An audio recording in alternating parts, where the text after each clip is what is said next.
శ్రద్ధతో పనిచేస్తున్నారని చెప్పడానికి మేము గర్వపడుతున్నాం.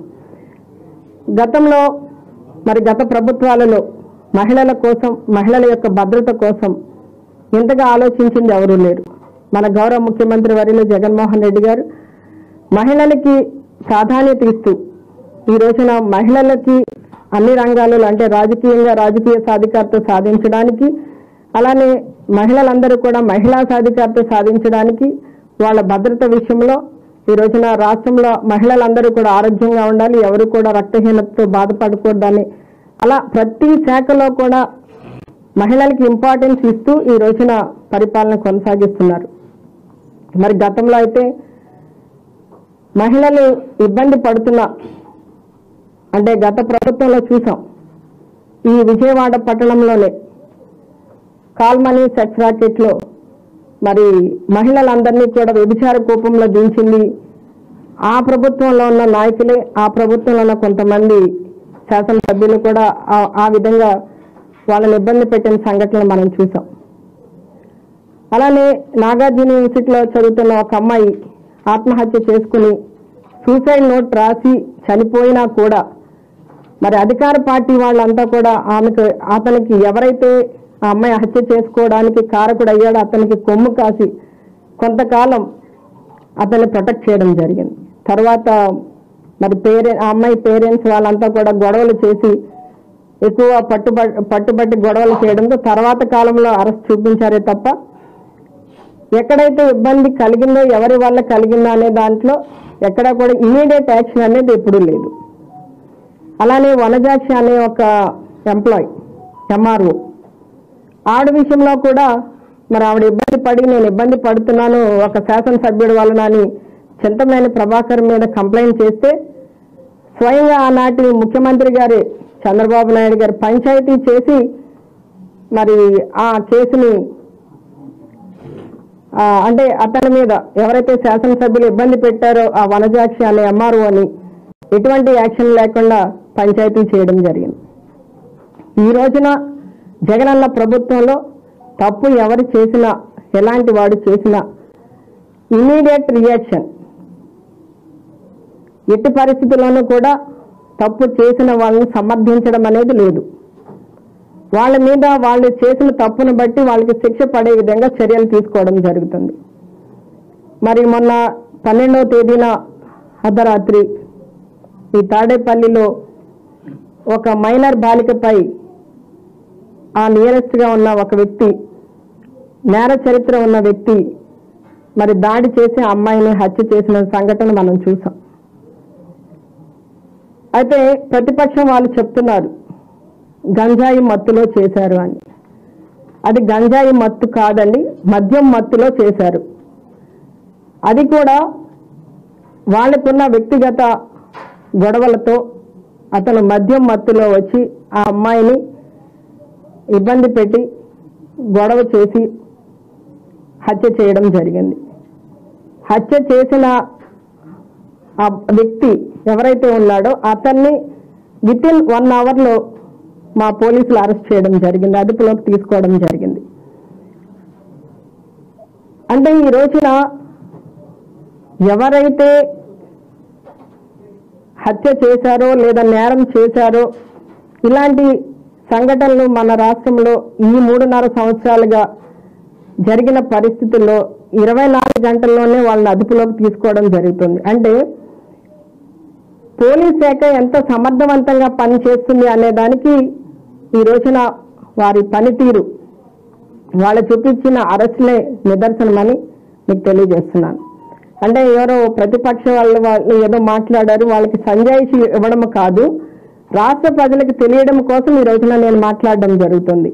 ఎందుకంటే ప్రభుత్వం వచ్చిన దగ్గర నుండి ప్రజాక్షేమం కోసం, శాంతి భద్రతల కోసం, మహిళల భద్రత కోసం ఏ విధంగా ఈ ప్రభుత్వం పనిచేస్తుంది, జగనన్న ప్రభుత్వం పనిచేస్తుంది అనేది మీకు ప్రజలకు తెలియచేయాలని మీ ముందుకు రావడం జరిగింది. అయితే మీ అందరికీ తెలుసు, రమ్య అనే అమ్మాయి గుంటూరు జిల్లాకి చెందిన అమ్మాయి విషయంలో ఇబ్బందికరమైన సంఘటనలు జరిగినప్పుడు జిల్లా కోర్టు ఏ విధంగా తీర్పు ఇచ్చింది మీ అందరికీ తెలుసు. ఉరిశిక్ష పడి అతని మీద ఉరిశిక్ష వేయడం జరిగింది, ఎవరైతే తప్పు చేస్తున్నారో అతని మీద. అంతేకాని తప్పు చేసిన వాళ్ళని ఎప్పుడు కూడా మా ప్రభుత్వం, మా శాసనసభ్యులు లేదా మా గౌరవ ముఖ్యమంత్రి వర్యులు అనే వాళ్ళు ఎవ్వరము కూడా మేము ప్రొటెక్ట్ చేయడం అనేది జరగలేదు కూడా ఇంతవరకు. అలానే మరి చాలా మంది గతంలో బాధ అనిపించింది, సీజ్ చేసిన వెహికల్స్ని వేర్ హౌస్ అనేది కూడా లేదు ఈరోజు వరకు. అవన్నీ మాట్లాడితే ఒక పెద్ద ఆయన అన్నారు నాతో ఇందాక, మనకి కనీసం పోలీస్ అకాడమీ లేదండి. ఎంత దయనీయమైన పరిస్థితిలో పోలీస్ డిపార్ట్మెంట్ ఉంది, హోమ్ డిపార్ట్మెంట్ ఉంది అంటే పూర్తిగా 5 సంవత్సరాలు పొడుగు పెట్టేశారు. మీకు పోలీస్ అకాడమీ కట్టడానికి సెంట్రల్ గవర్నమెంట్ ఫండ్ 500 కోట్లు కర్నూలు దగ్గర మనకి అక్కడ అలాట్ అయింది. ఆ డబ్బులు ఏమండి అంటే ఏమో. గ్రేహౌండ్స్ అకాడమీకి మన దగ్గరే జగన్నాథపురంలో 1000 కోట్లు అలాట్ అయింది. వర్కులు జరుగుతున్నాయా అంటే తెలియదు. ఈరోజు వరకు అది ఎక్కడుందో కనిపించలేదు ఈ 5 సంవత్సరాల్లో. అంటే ఎలాగ పోలీసులు వర్క్ చేస్తారు? పోలీసులకు ఇవ్వాల్సిన మినిమం ఫెసిలిటీస్ కూడా ఇవ్వకుండా పోలీస్ డిపార్ట్మెంట్ మీద మనం ఎంత ప్రెషర్ పెట్టినా పరిస్థితి ఏంటి?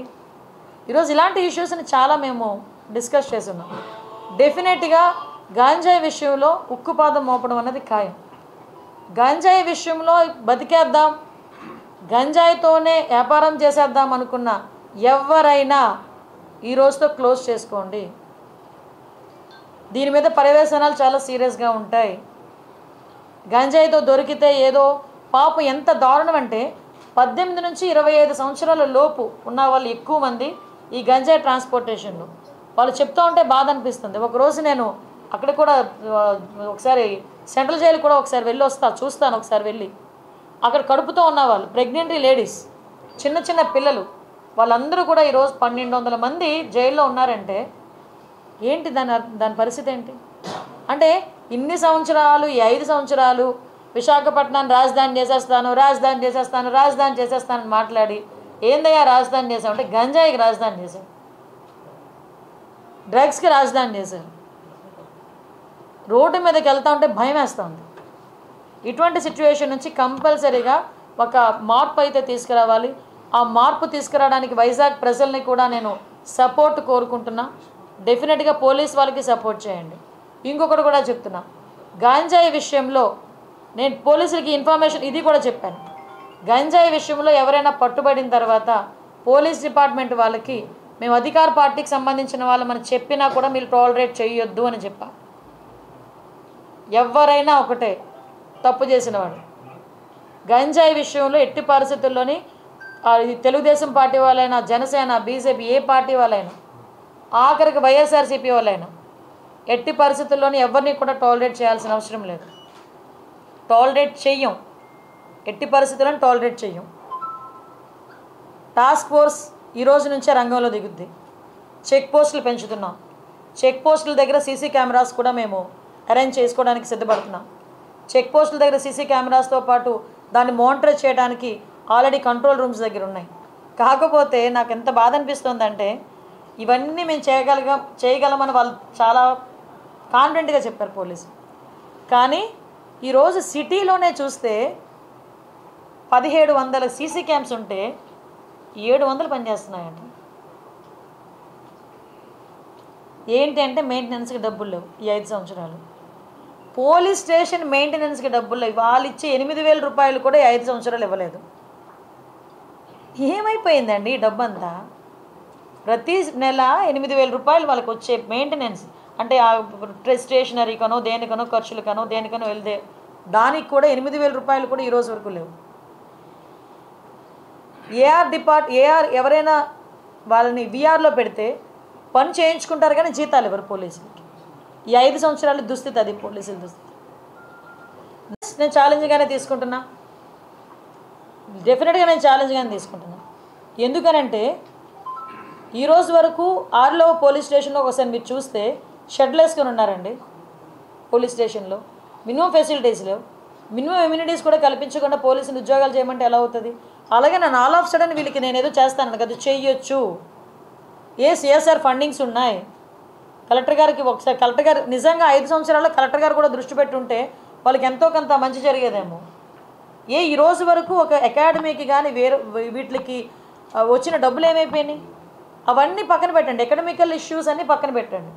టెక్నికల్గా మనం చూసుకున్నా, వాళ్ళ వర్క్ సైడ్ మనం చూసుకున్నా డెఫినెట్గా ఉన్న పోలీస్ డిపార్ట్మెంట్ వాళ్ళకి ఇంకొకటి విషయం చెప్తున్నా.